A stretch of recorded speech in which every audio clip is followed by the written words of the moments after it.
I have this theory that I had realized over the past week, which is the INFJ, and I'm calling it this the INFJ Dumbledore theory. When you see INFJs in pop culture, it's usually, the counselor type. They're very old and wise and always have these quotes and quips that are very clever and just like really hit you in a spiritual way. For example, Dumbledore. And you can think of other INFJs in pop culture like Yoda or Alfred in Batman.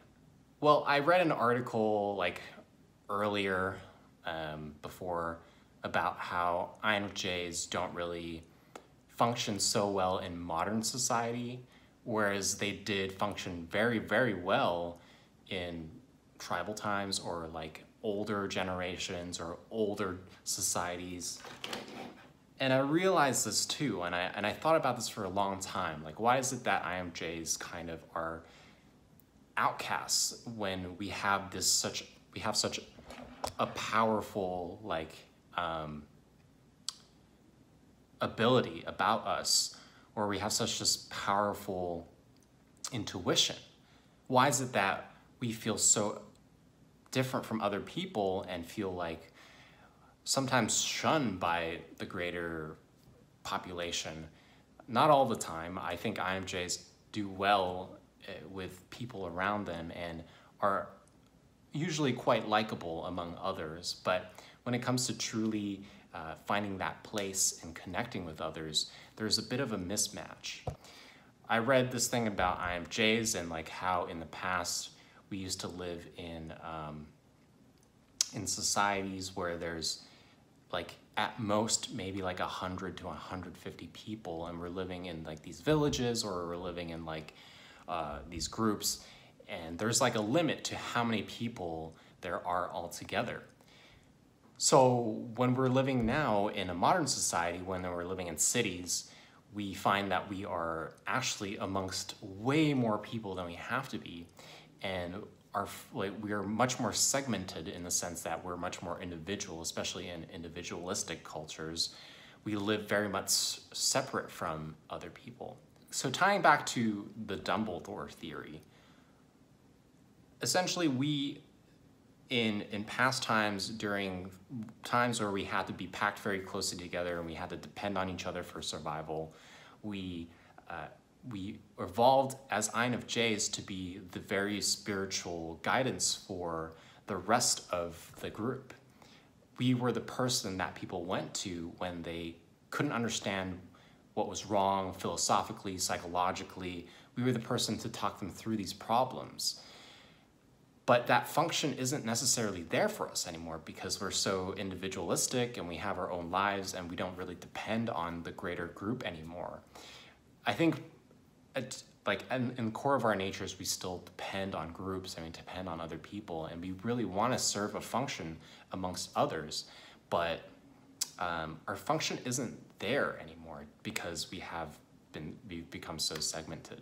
So as INFJs, we really were meant to be like Dumbledore or Yoda or these other characters that you see on television or in movies. We really were meant to be like in a dusty old library, just like cooped up all by ourselves, like reading a book, like okay, that's more like Gollum. I'm saying like, we were meant to be in a tranquil space where we're like just chilling and learning and just understanding and thinking about human beings. Not so much anymore. I think INFJs are actually people that people hate a lot. Like either you hate or you love INFJs. If there's something about our energy and the way that we look, our face, our eyes, like they can sense that we are looking a little bit deeper, and that makes people very uncomfortable. So I try to soften up my facial expressions a little bit. I try really hard, but when I'm introverting intuition, it's really hard to pay attention to how I look. But I try to help people out and just be like, have a little softer look in my eyes if I can, or try. But dude, this is our fate. I'm sorry to say this, if you don't like it, if you like wanting to be with other people, you're probably not an INFJ. Like, INFJs can be very comfortable being by themselves and talking to a camera like this, for example.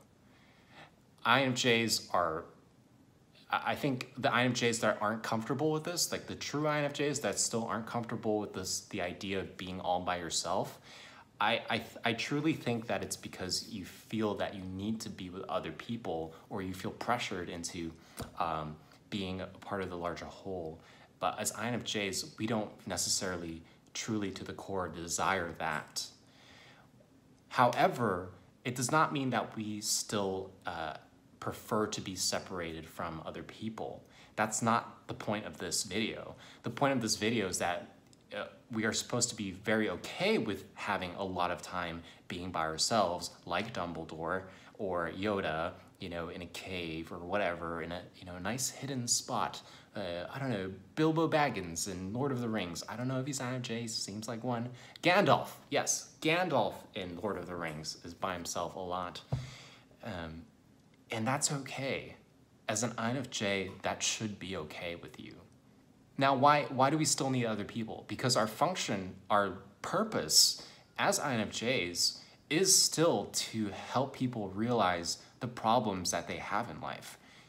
Like philosophically, psychologically, we are the best people for that.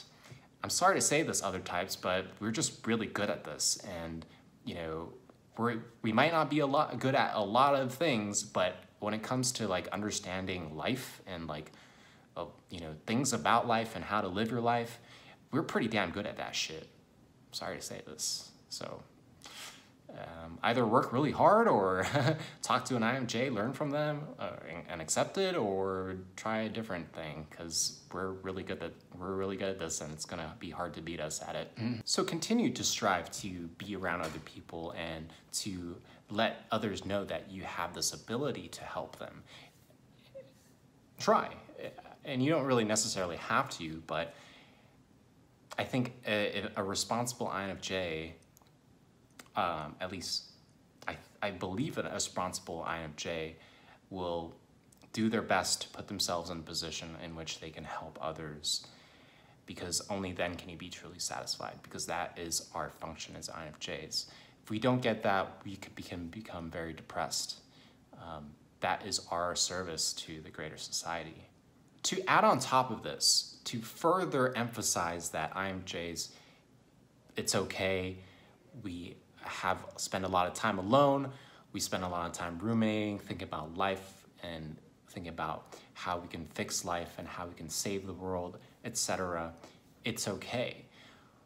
Don't feel like you are inferior to other human beings or other types because I don't like that I'm an INFJ and I'm outcasted from society. I think this truly is the answer that I'm about to give you about how you can get over this. Because as INFJs, and I've talked to this many times and I've just always been stuck on this idea, but I've never been able to overcome and like really understand, okay, what is exactly this problem that we have to overcome. And you know, it can't just stop there. It's just like, oh, we're different from other people, I'll just accept it. I am just like this. Boo-hoo. It just doesn't make sense to me. So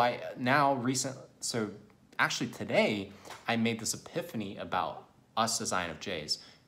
We don't have to feel bad about this. Like, we have all these thoughts, right? We understand life. We know the answers. We know how to fix things when it comes to human beings and our relationships and etc. But we can't share it we can't like always share it with everybody. Okay, granted, fair enough. However, don't feel sad about that. Don't feel like you are stuck because of this, that you're different from other people and that's very sad. Don't think about that. Think about how INFJs are separated from other people and have figured out these problems and these issues, and we are meant to help others because we have figured these things out very early in life. I'd say, look, I'm 27 and I figured out a lot of how life's problems can be overcome with mindset.